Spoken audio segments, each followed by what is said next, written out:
सात चक्रों के बारे में भी कुछ जानकारी दीजिए।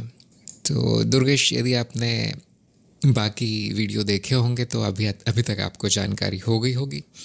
मैंने आपको ये यहाँ पर लिंक भी भेजा था कि किस वीडियो में मैंने अ, सात चक्रों के बारे में चर्चा की है। तो ये वीडियो है, ये चित्त की परतें, जिसमें आप देख सकते हैं कि मैंने 3 मॉडल दिखाए हैं। पहला तो मेरा स्वयं का बनाया हुआ है, दूसरा जो कोश का मॉडल है, और तीसरा आम, चक्रों का मॉडल है। तो यदि आप ये वीडियो देखेंगे और चित्त से संबंधित जितने भी वीडियो मैंने बनाए हैं 4-5 वो देखेंगे तो आपको चक्रों का संपूर्ण ज्ञान हो जाएगा कि ये है क्या। मेरे हिसाब से चक्र केवल एक मॉडल है। मॉडल का अर्थ है कि यदि हम कोई घटना देखते हैं, उसको समझने का प्रयास करते हैं, एक ढांचा बना लेते हैं अपने मन में और कई शब्दों की रचना करते हैं उन अनुभवों को दूसरों तक पहुंचाने के लिए, यदि आप चित्त पर ध्यान करें, यदि आप उसका शोध करें, चित्त सभी के पास होता है, कहीं जाना नहीं पड़ता, आपको 1 रुपये भी खर्च नहीं करना पड़ता, दूसरे लोगों की सहायता भी नहीं चाहिए, केवल आपके गुरु की सहायता से हो जाता है। बिना गुरु के भी आप कर सकते हैं, थोड़ा समय लग सकता है, लेकिन क्योंकि चित्त यही है, आप उसमें कभी भी शोध कर सकते हैं और आप तरह तरह की घटनाएं वहाँ पर पाएंगे, आप तरह तरह के अनुभव वहाँ पर पाएंगे। तो हमारे प्राचीन काल में जिन भी योगियों ने ये शोध लगाया, इस विज्ञान को आगे बढ़ाया, उन्होंने एक मॉडल बना दिया है, एक ढांचा बना दिया है कि चित्त में होता क्या है, और बड़ा वैज्ञानिक तरीके से, बड़े अच्छे तरीके से उन्होंने ये विश्लेषण किया चित्त का। और कई तरह के दर्शनों में हमें कई तरह के विभिन्न विवरण मिलते हैं चित्त के बारे में। तो योग दर्शन में हमें चक्रों के बारे में बताया जाता है कि चक्र होते हैं। तो ये मॉडल क्या है, चक्रों का मॉडल? जैसे कि मैंने चित्त की परतों के वीडियो में बड़े विस्तार में बताया है कि चित्त कोई एक वस्तु नहीं है, ये विभिन्न प्रक्रियाओं का एक संग्रह है, और ये इधर उधर बिखरी नहीं है प्रक्रियाएं, बड़े अच्छे से जमाई गई हैं। इस प्रकृति ने चित्त का निर्माण किसी बहुत पहुँचे हुए कलाकार की तरह किया है, किसी बड़े इंजीनियर की तरह इस चित्त का निर्माण हुआ है। जब हम शोध करते हैं चित्त का तो सबसे पहले हमें यही देखने को मिलता है कि वहाँ पर एक संरचना हमें दिखाई देती है जो कि परतों में बनी है। इन परतों को हम विभिन्न भागों में बांट सकते हैं जो कि प्रक्रियाएं मात्र हैं, उनको हम परतों में बांट सकते हैं और इन परतों को हम नाम देते हैं। व्यवस्था हमें देखने को मिलती है चित्त में, उसी की व्याख्या हमने चक्रों के माध्यम से की है।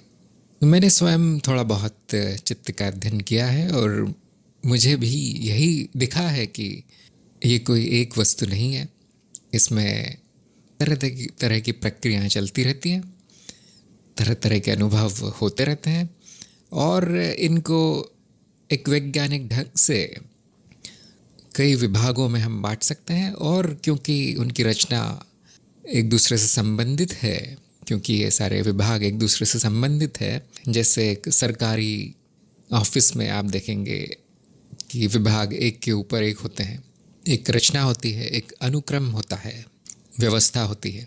तो आप जितना अधिक अध्ययन करेंगे, जितना बारीकी से करेंगे, आपको उतनी अधिक परतें दिखाई देंगी।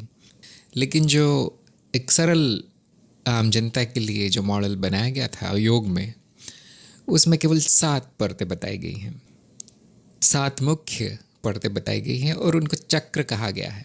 अब चक्र क्यों कहा गया है और उनका शरीर के साथ क्या संबंध है, ये बड़ा प्रश्न है। तो इसमें मैं आपको मेरा मत दे सकता हूँ। अब वो लोग तो है नहीं यहाँ पर, तो हमें थोड़ा बहुत अपनी ही समझ की सहायता लेनी पड़ेगी कि चक्र क्यों कहा है। तो मेरे मत में चक्र इसलिए क्योंकि सारी प्रक्रियाएं चक्रीय रूप से चलती हैं। प्रक्रिया होके बंद नहीं हो जाती, वो चलती रहती है, वही प्रक्रिया दोहराती रहती है उस चित्त की उस परत में, चक्रों में चलती है। और उसकी चक्र के रूप में उपमा दी गई है। जैसे चित्र बनाने के लिए बड़ा सरल हो जाता है यदि आप उस प्रक्रिया को चक्र के रूप में दिखाएं, तो इसी तरह से ना केवल चक्र है, उनमें उनको फूलों के रूप में भी कभी कभी दिखाया जाता है, उनकी पंखुड़ियाँ दिखाई जाती है। हर पंखड़ी एक प्रक्रिया को दर्शाती है, ये मेरा मत है। जैसे कि मैंने स्वयं बताया है कि इस वीडियो में चित्त की परतों के क्या प्रक्रियाएं चलती हैं उस परत में। जो योगी थे उन्होंने चित्र के माध्यम से ही ये दर्शाया है और उपमाओं के माध्यम से उस चक्र के आसपास पंखुड़ियाँ बनाकर, या फिर जैसे पहिए की जो रचना होती है से तुलना की गई है इसकी। तो कुछ चक्र हैं जिसमें मान लीजिए 5 प्रक्रियाएं चल रही हैं, किसी में 7 चल रही हैं, किसी में 20 चल रही हैं, किसी में हज़ारों चल रही हैं, किसी में 1 या 2 ही है। तो उन्होंने सभी प्रक्रियाओं को नहीं दिखाया, जो काम की प्रक्रियाएं हैं, जो महत्वपूर्ण है, उतना ही दिखाया। और ये भी बताया गया है कि चक्र घूमते हैं और उनके घूमने की एक गति होती है। गति से इनका अर्थ है कि वो प्रक्रिया कितनी स्वस्थ है।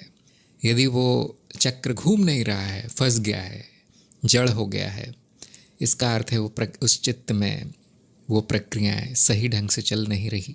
तो इसलिए चक्र शुद्धि वो तरीके हैं जिनसे कि चित्त की वो प्रक्रियाएं वापस चलने लगे, स्वस्थ हो जाए। उनमें जो मानसिक दुर्बलता आ गई है, जो चल नहीं रही है या रोगी हो गया है वो चित्त, वो दोबारा ठीक करने की विधियां बताएंगी। और वो हम उपमा देने के लिए कहते हैं कि उदाहरण के लिए हम कहते हैं कि वो चक्र अब फिर से चलने लगा है और तेज चल रहा है, जैसा कि उसको चलना चाहिए वैसा चल रहा है। और भी कई उपमाएं हमें देखने को मिलती है, जैसे कि योग में यदि कहा जाए कि वो चक्र चमक रहा है और साफ दिखाई दे रहा है, इसका अर्थ है कि वो चक्र और उसकी प्रक्रियाएं, वो परत पूरी तरह से आपकी चेतना में प्रकाशित है। आप उसको पूरी तरह से देख सकते हैं, महसूस कर सकते हैं। इसके अलावा कई छोटे चक्र भी बताए गए हैं कि जैसे बिंदु चक्र या फिर तरह तरह के उप चक्र, जो कि ये मुख्य 7 चक्रों के अतिरिक्त होते हैं। तो वो इन परतों के ही भेद हैं। जैसे जैसे उसमें शोध होता गया, नए नए विद्वान नई नई परतों की खोज करते गए, वैसे वैसे चक्र बढ़ते गए। लेकिन ये 7 मुख्य हैं, महत्वपूर्ण है। ये मेरी व्याख्या है चक्रों की। हो सकता है कुछ लोगों को पसंद ना आए, कुछ लोगों को अच्छी लगे, लेकिन ये कोई जादू नहीं है, ये हम सबका स्वयं का अनुभव है। क्योंकि ये ज्ञान करीब करीब लुप्त हो गया था, ये कुछ ही लोगों की समझ में आता था, कुछ ही लोगों की पहुंच में था, तो ज़रा सा भ्रष्ट हो गया है। लोग उसको, जो उपमाएं और कविताएं लिखी गई थी शास्त्रों में, संस्कृत में, उसको वैसा का वैसा समझ लेते हैं, उसका शाब्दिक अर्थ निकाल लेते हैं, अनुभव नहीं होता। इसीलिए बड़ी विचित्र लगती हैं कुछ तांत्रिक प्रयोगों के जैसी लगती हैं बातें, लेकिन ऐसा कुछ नहीं है। ये सब आपका स्वयं का अनुभव है। चित्त की परतें सभी में होती है, चक्र सभी में होती है, सभी में चक्र जागृत होते हैं। चित्त की परतें यदि काम नहीं कर रही है तो फिर वो जीवित ही नहीं रह पाएगा। सभी चक्र सभी में घूमते हैं। ऐसा नहीं है कि सबके चक्र ठंडे पड़े हैं और चल नहीं रहे हैं और केवल योगियों के चल रहे हैं, ऐसा नहीं है। जन्म होते ही ये सारी चित्त की परतें काम करने लगती है। वो ना चले तो कोई अनुभव नहीं होगा, जीवित नहीं होगा, उसका जन्म भी नहीं हो पाएगा।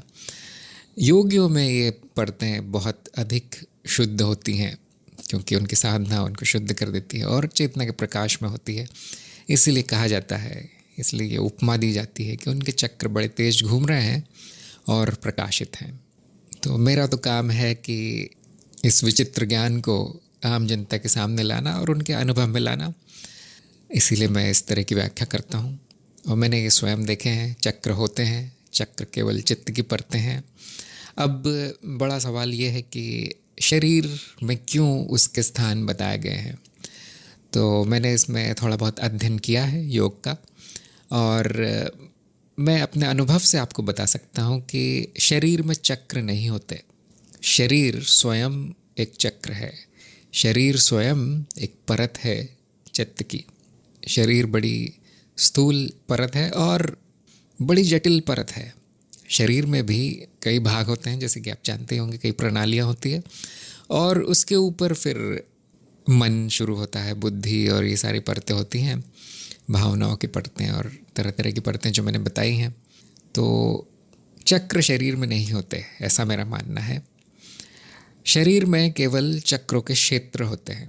तो हर चक्र का शरीर में एक क्षेत्र होता है जो कि केवल एक संबंध है उन परतों का शरीर के साथ। जैसा कि मैंने दूसरे भागों में बताया है, चित्त से संबंधित में जो मैंने वीडियो बनाया है उसमें, कि चक्र आपस में जुड़े होते हैं। हर चक्र अलग अपना काम करेगा ऐसा नहीं है, उनका बड़ा जटिल संबंध होता है आपस में। और शरीर की परत से ये स्नायु तंत्र है, उस रचना के माध्यम से जुड़ा होता है।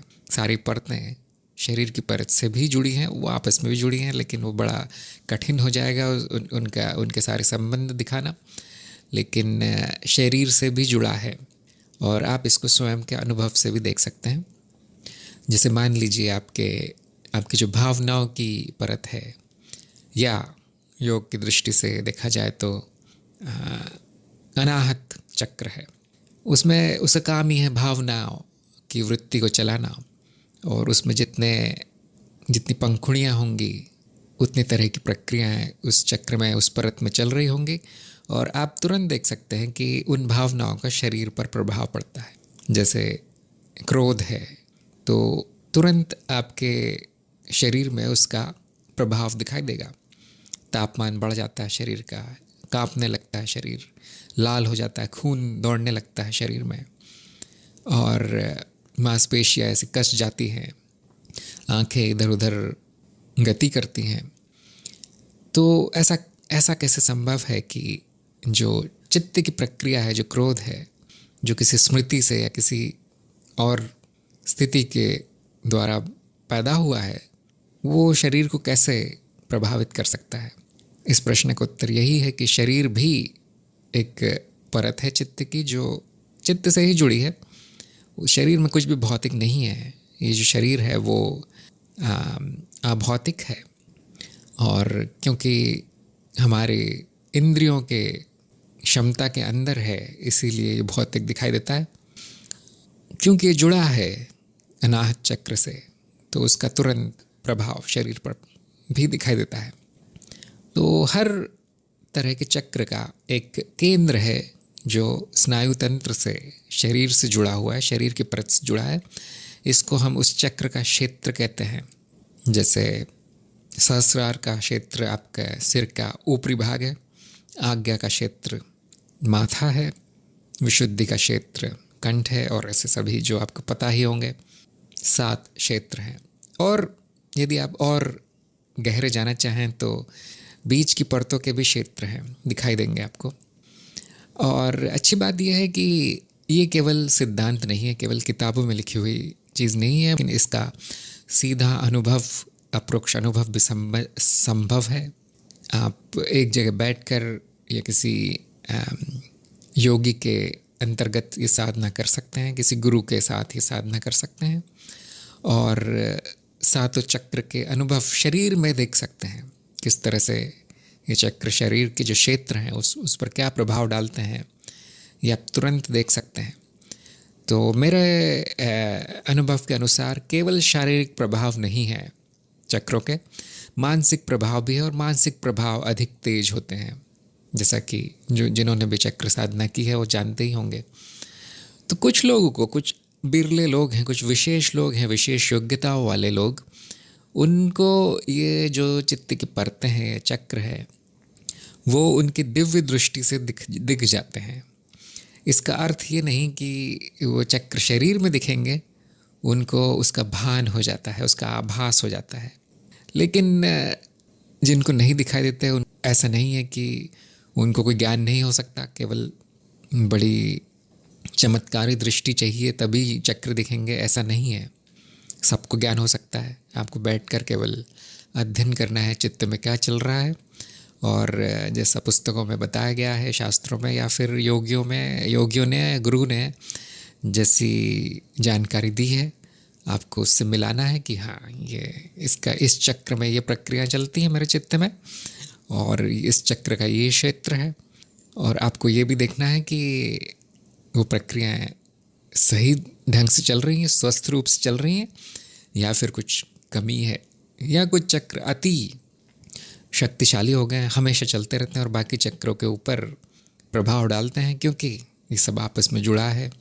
तंत्र एक जाल है। मान लीजिए आपको किसी बात का डर है, तरह तरह के डर मन में बैठ गए हैं, तो इसका अर्थ है कि मूलाधार में विकृति आ गई है, मूलाधार में अशुद्धि आ गई है, और फिर मूलाधार आपके सारे चक्रों को नियंत्रित करेगा। और इसका आपको जीवन में प्रभाव दिखाई देगा कि हमेशा डर, कुछ भी करने जाएं डर, कुछ भी बोलने जाएं डर, यहाँ तक कि मुंह से आवाज़ भी नहीं निकलेगी, यानी कि विशुद्धि पर भी उसका नियंत्रण हो जाएगा। और हमेशा डर के भाव में वो व्यक्ति जिएगा, यानी कि अनाहत पर भी उसका संपूर्ण नियंत्रण होगा। और ऐसे व्यक्ति की बुद्धि नहीं चलती। इसका अर्थ है कि विशुद्धि, आज्ञा सब पर मूलाधार की उस भ्रष्ट परत ने कब्जा किया हुआ है। तो एक तरह की अशुद्धि है, और फिर आप इसको दूर करेंगे तो आप कह सकते हैं कि अब मूलाधार शुद्ध हो गया है, अब मुझे किसी बात का डर नहीं है या इतना अधिक नहीं है। और आप देखेंगे बाकी वृत्तियाँ, चित्त की बाकी प्रक्रियाएँ फिर शुद्ध हो जाती है, वो सही ढंग से चलने लगती है और उस चित्त का विकास आगे होता है। तो चित्त शुद्धि या फिर चक्र शुद्धि एक ही चीज़ है, जिसको मैंने अंतर शुद्धि भी कहा है। तो सारी की सारी श्रृंखला मैंने बनाई है कि चित्त में क्या क्या अशुद्धियाँ आ जाती हैं, क्या क्या रोग आ जाते हैं, और उनको दूर कैसे करना है, इन सारे चक्रों को शुद्ध कैसे करना है। मैंने ज्ञान मार्ग के हिसाब से बताया, लेकिन आप योग मार्ग या क्रिया या कुंडलिनी किसी भी मार्ग से यही कर सकते हैं। तो जैसा कि मैंने बताया, इनका शरीर से संबंध है, तो गुरु आपके शरीर से ही शुरू करेगा, क्योंकि आम जनता को या जो साधक नए हैं उनको शरीर का ही ज्ञान होता है, वो तो चित्त क्या है वो जानते नहीं। तो शरीर से ही गुरु शुरू करता है कि देखो ये क्षेत्र है, यहाँ पर ध्यान दो, देखो क्या होता है। चित्त में जब प्रक्रियाएं चलती है तो उसका इस शरीर में जो क्षेत्र है वहाँ पर क्या प्रभाव पड़ता है। और इसी तरह से वो शुरुआत के लिए इन परतों से अवगत कराया जाता है उस शिष्य को। लेकिन ये केवल शुरुआत है। कई लोग यहीं पर रुक जाते हैं कि हाँ, मैंने देख लिया ये चक्र क्या है और क्या करता है, इसका क्या प्रभाव है शरीर पर। उसके आगे वो कुछ करते नहीं हैं। और यदि गुरु अच्छा है तो वो उस शिष्य के चित्त को जान जाता है, और जान जाता है कहाँ पे विकृति है, और सही उपाय बताता है उसको दूर करने के। बाकी लोग जो है, जो योग मार्ग पर है, वो चक्रों पर ध्यान करने के अलावा अधिक कुछ करते नहीं हैं। इस ध्यान से थोड़ा बहुत प्रभाव पड़ सकता है कि वो चेतना में आने लगते हैं चक्र। जैसे आप ध्यान देंगे, क्षेत्रों पर भी ध्यान देंगे, तो धीरे धीरे ध्यान जो है गहरा होकर प्रक्रियाओं तक पहुंच जाता है। यदि आप बैठे रहेंगे वहाँ पे घंटों घंटों उस क्षेत्र पर ध्यान देते हुए, तो जल्दी ही आप उस प्रक्रिया तक पहुंच जाएंगे कि कौन सी प्रक्रिया है जो उस क्षेत्र से जुड़ी है, और वो चेतना के प्रकाश में आने लगती है प्रक्रियाएं, और चेतना स्वयं उसको शुद्ध करने लगती है, जैसा कि मैंने चेतना शुद्धि के भाग में बताया है। तो थोड़ा बहुत उसका लाभ तो मिलता है, केवल ध्यान करने से ही लाभ मिल लगेगा आपको। लेकिन ये विज्ञान बहुत बड़ा है, केवल ध्यान तक नहीं है। आपको अपना जीवन, आचरण, वाणी सब कुछ शुद्ध करना पड़ेगा, जैसे कि मैंने अंतर शुद्धि की श्रृंखला में बताया है। उससे ये चित्त की परतें शुद्ध होने लगेगी, यानी कि चक्र शुद्ध होने लगेंगे, और जैसा कि उपमा स्वरूप बताया गया है कि तेज घूमने लगेंगे, स्वस्थ हो जाएंगे और प्रकाशित हो जाएंगे। तो वही बात है, लेकिन दर्शन भिन्न है, लोगों का बताने का तरीका भिन्न है। जो मैं चित्त की परत कहता हूँ, जो लोग कोश कहते हैं, उसी को चक्र कहा गया है। तो बड़ा रुचिपूर्ण विषय है। जिन लोगों की रुचि है, आगे आप अनुसंधान कर सकते हैं, इनको जाना जा सकता है, इनको देखा जा सकता है, अनुभव किया जा सकता है। अनुभव करना और देखना एक ही बात है। और कई विचित्र अनुभव भी होते हैं चक्रों के, क्योंकि चित्त है, चित्त बड़ा विचित्र है, तो नए नए अनुभव भी होते हैं। और जैसे ही वो चक्र शुद्ध होने लगते हैं, तेज घूमने लगते हैं, तो व्यक्ति का जीवन पूरी तरह से बदल जाता है। अंत में इन चक्रों का शुद्धिकरण करने का एक ही कारण है, वो है समाधि में जाना। एक शुद्ध चित्त समाधि में रहता है, चेतना के प्रकाश में रहता है। फिर वहाँ पर कुछ अड़चन आने की संभावना नहीं होती, कोई अशुद्धि मन में या उन परतों में, चक्रों में आने की संभावना नहीं होती। जैसे आप समाधि के स्तर तक पहुँच जाते हैं, जो कि सबसे ऊंची परत बताई गई है योग में, सहस्त्रार की परत, सहस्त्रार चक्र। यहाँ पर मनुष्य जीवन का अंत होता है, मनुष्य चित्त का अंत होता है सहस्त्रार पर, और नए अनुभवों का आरंभ होता है। तो सातवां चक्र अंतिम चक्र नहीं है, चित्त अनंत है, उसके ऊपर चलती रहती है प्रक्रियाएं। और चित्त का विकास जैसे जैसे होता है, वो जीव ऊपर उठता जाता है। सहस्त्रार का खुलना या फिर प्रकाशित होना ये बताता है कि उस जीव का मनुष्य जन्म अब बचे खुचे हैं, 1-2 जन्मों में वो उस मनुष्य योनि समाप्त हो जाएगी और वो ऊपर विकास करेगा, देव योनि में विकास करेगा। तो इसीलिए कभी कभी कहा गया है कि पशुओं का सहस्रार मनुष्य का मूलाधार है और देवों का मूलाधार मनुष्य का सहस्रार है। उसके ऊपर भी कई चक्र हैं, क्योंकि चित्त की वृत्ति चलती रहती है, कभी बंद नहीं होती, केवल विकास होता है, ऊपर ऊपर ऊपर विकास होता है। तो योगियों का यही प्रयास है कि विकास जल्दी हो, जल्दी से सारे चक्र शुद्ध हों और मनुष्य जीवन से मुक्ति मिले।